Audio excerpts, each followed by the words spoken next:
धन्नीपुर मस्जिद का निर्माण शुरू। तिरंगा फहराकर मानवता को समर्पित किया धन्नीपुर मस्जिद प्रोजेक्ट। बिना किसी औपचारिकता के नींव की खुदाई का काम शुरू। परीक्षण के लिए भेजी मिट्टी। सॉइल टेस्ट की रिपोर्ट आते ही तेज होगा काम। घर घर चंदा नहीं मांगेगा ट्रस्ट, बैंक खाते में देनी होगी सहयोग राशि। अयोध्या में भव्य राम मंदिर के साथ ही रौनाही में 5 एकड़ भूमि पर प्रस्तावित आलीशान धन्नीपुर मस्जिद प्रोजेक्ट की औपचारिक शुरुआत गणतंत्र दिवस 26 जनवरी को तिरंगा फहराकर हो गई। Indo Islamic cultural foundation trust ने बेहद ही सादे समारोह में पर्यावरण संरक्षण का संदेश देते हुए धन्नीपुर प्रोजेक्ट मानवता को समर्पित किया। यहाँ मस्जिद के अलावा 200 बेड का super speciality hospital, Indo Islamic cultural research centre, museum, library और कम्युनिटी किचन बनाया जाएगा। प्रोजेक्ट पूरा होने में करीब 2.5 साल का समय लगेगा। ट्रस्ट ने फैसला किया है कि निर्माण में आने वाले खर्च के लिए घर घर चंदा नहीं मांगा जाएगा। हिंदू, मुस्लिम और अन्य धर्मों के लोग जिन्हें मानवता की सेवा में यकीन है वो ट्रस्ट के बैंक खाते में सहयोग राशि जमा कर सकते हैं। मस्जिद बनाने में कितना खर्च आएगा, मस्जिद में क्या खास होगा, ये सब जानने के लिए देखते रहें राम मंदिर का निर्माण।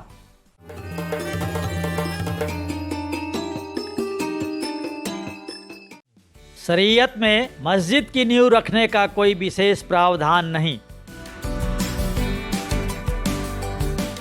राम जन्मभूमि स्थल से 25 किलोमीटर दूर ट्रस्ट को सोहावल तहसील के गांव धन्नीपुर में सुप्रीम कोर्ट के आदेश पर मस्जिद निर्माण के लिए 5 एकड़ जमीन मिली है। इस भूमि के एक छोर पर धन्नीपुर गांव है तो दूसरे छोर पर रौनाही गांव। यह भूमि अयोध्या लखनऊ हाईवे से लगी धन्नीपुर राजस्व गांव में है। Indo Islamic cultural foundation trust के अध्यक्ष जुफर फारूकी ने मस्जिद की नींव रखने से पहले राष्ट्रीय ध्वज फहराकर सदस्यों के साथ सलामी दी। फिर राष्ट्रगान हुआ। इससे पूरा माहौल राष्ट्रभक्तिमय हो गया। ट्रस्ट का कहना है कि शरीयत में मस्जिद की नींव रखने का कोई विशेष धार्मिक प्रावधान नहीं है, इसीलिए बेहद सादे समारोह में इस प्रोजेक्ट को शुरू किया गया। किसी विशेष सदस्य या राजनेता को भी इस मौके पर आमंत्रित नहीं किया गया। हमारी शुरुआत थी झंडारोहण से और फिर हमने वृक्षारोपण किया यहाँ पे, क्योंकि हमारा जो कार्यक्रम है वो ये है कि हम इसको एक मस्जिद के साथ साथ एक पर्यावरण को भी सामने रख रहे हैं और इस पूरे पैच को जहाँ पे आप खड़े हैं इसको एक ग्रीन पैच के तौर पे डेवलप किया जाएगा। पूरे परिसर में अस्पताल है, रिसर्च सेंटर है, लाइब्रेरी है, म्यूज़ियम है, कम्युनिटी किचन है और मस्जिद है। आज हमारी सॉइल टेस्टिंग की शुरुआत हो रही है और इसी को हम माने कि हमारा कार्रवाई शुरू होगी निर्माण की। सॉइल टेस्टिंग की रिपोर्ट आने के बाद हमारे आर्किटेक्ट हमें देंगे कि उसके टेक्निकल डिटेल्स देंगे कैसे करना है और इस बीच में अपना नक्शा भी पास करवाना है यहाँ पे जो अथॉरिटीज़ उनसे, उसके बाद हम शुरू कर देंगे। मस्जिद की नींव के लिए मिट्टी का परीक्षण शुरू।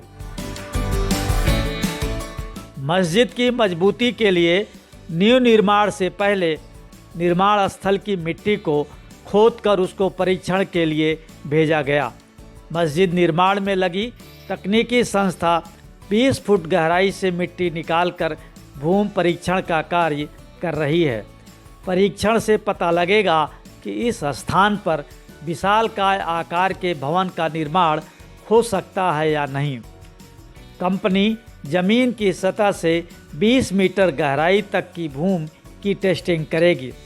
टेस्टिंग प्रक्रिया में ये भी जानने का प्रयास होगा कि ज़मीन से नीचे कितनी दूरी पर पानी मौजूद है। धन्नीपुर गांव में मजदूरों ने काफ़ी मात्रा में मिट्टी निकाली है, इसीलिए मिट्टी की टेस्टिंग प्रक्रिया में कुछ दिन का समय लग सकता है। सॉइल रिपोर्ट आने के बाद अयोध्या विकास प्राधिकरण से निर्माण की अनुमति ली जाएगी। हम लोगों को जो है बोर्ड के तरफ से भेजा गया है यहाँ सॉइल जांच करने के लिए इसकी मिट्टी के देखने के लिए कि मिट्टी कैसा है। जो हमारे सॉइल है जो 0 से 50 सेंटीमीटर वो 1 मीटर पर, फिर 2.5 मीटर पर, फिर 4 मीटर पर, फिर सर 5.5 मीटर पर, फिर 7 मीटर पर, इस तरह सर प्रक्रिया है इसका। उसी हिसाब से हमको जो है करना है। जहाँ हमारे जो है बर्नर कैपेसिटी सही होगा, जहाँ पर लोड हमको अच्छा मिलेगा, वहाँ पर हम जाकर रोकेंगे। धन्नीपुर मस्जिद गंगा यमुनी तहजीब के साथ ही पूरे विश्व में पर्यावरण संरक्षण का बड़ा संदेश देगी।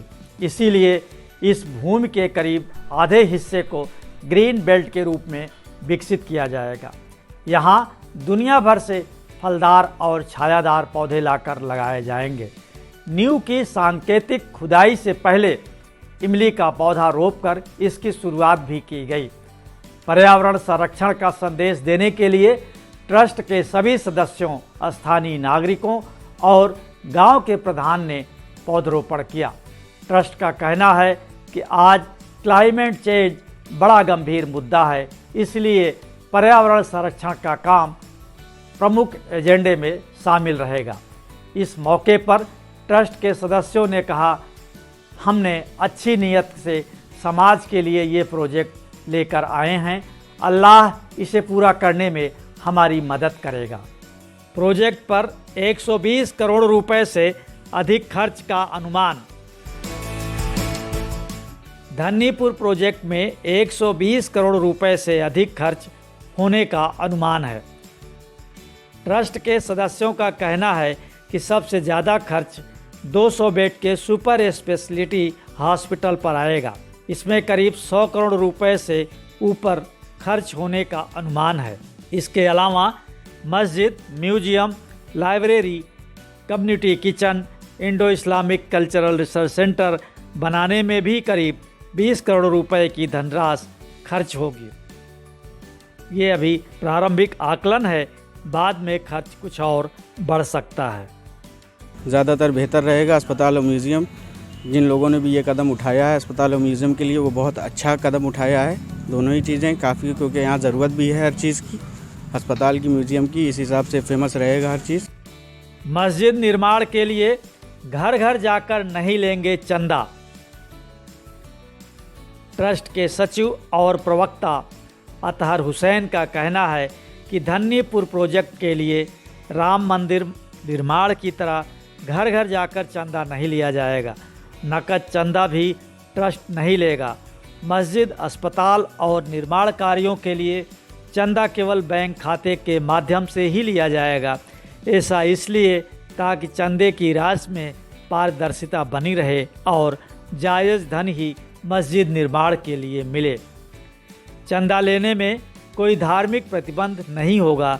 हर धर्म संप्रदाय के लोग निर्माण के लिए चंदा दे सकेंगे। अब तक लाखों रुपए का चंदा कई हिंदुओं की तरफ से भी ट्रस्ट को मिल चुका है। धन्नीपुर मस्जिद में क्या है खास? भूतल कुल क्षेत्रफल 717.6 वर्ग मीटर का है। सभा स्थल 622.16 वर्ग मीटर का है। नमाज पढ़ने का स्थल 734.83 वर्ग मीटर का है। कुल क्षमता 550 व्यक्तियों की है। इसी तरह प्रथम तल कुल क्षेत्रफल 1143.6 वर्ग मीटर का होगा। सभा स्थल 543.62 वर्ग मीटर, नमाज पढ़ने का स्थल 548 वर्ग मीटर और कुल क्षमता 450 व्यक्तियों की होगी। अस्पताल में कुल जो क्षेत्रफल लगेगा वो 24,150 वर्ग मीटर, बेसमेंट 9,000 वर्ग मीटर का होगा। कुल 5 तल की इमारत होगी। भूतल पर OPD, emergency ward, pharmacy, diagnostic centre, wedding area और प्रथम तल पर maternity ward, operation theatre, staff zone, waiting area, nurse station, ICU, NICU होगा। द्वितीय तल पर pharmacy, nurse station, general ward, shared ward, special ward, staff area, cafeteria और प्रतीक्षालय होगा। तृतीय तल पर pharmacy, nurse station, general ward, share ward, special ward, staff area, cafeteria और वेटिंग एरिया होगा। चतुर्थ तल पर pharmacy, nurse station, general ward, share ward, special ward, staff area, cafeteria और वेटिंग एरिया होगा। इसी तरह म्यूजियम में कुल क्षेत्रफल 500 वर्ग मीटर का होगा, जबकि पुस्तकालय 118.4 वर्ग मीटर का होगा। ट्रस्ट धन्नीपुर मस्जिद प्रोजेक्ट को देश के प्रथम स्वाधीनता संग्राम यानी गदर के सेनानी मौलवी अहमदुल्ला शाह को समर्पित कर सकता है। 1857 की क्रांति में शाह ने अहम भूमिका निभाई थी। लोग इन्हें मौलवी फैजाबादी भी कहते हैं। शाह ने फैजाबाद की मस्जिद सराय को बागियों की क्रांतिकारी गतिविधियों का केंद्र बनाया था। झांसी की रानी, नाना साहब, वीर कुंवर सिंह, बेगम हजरत महल आदि स्वतंत्रता संग्राम सेनानियों के कंधे से कंधा मिलाकर ये अपनी टोली के साथ फिरंगी सेना पर टूट पड़े थे। गोरी सेना को रौंदते हुए 5 जून 1858 को शहादत पाई।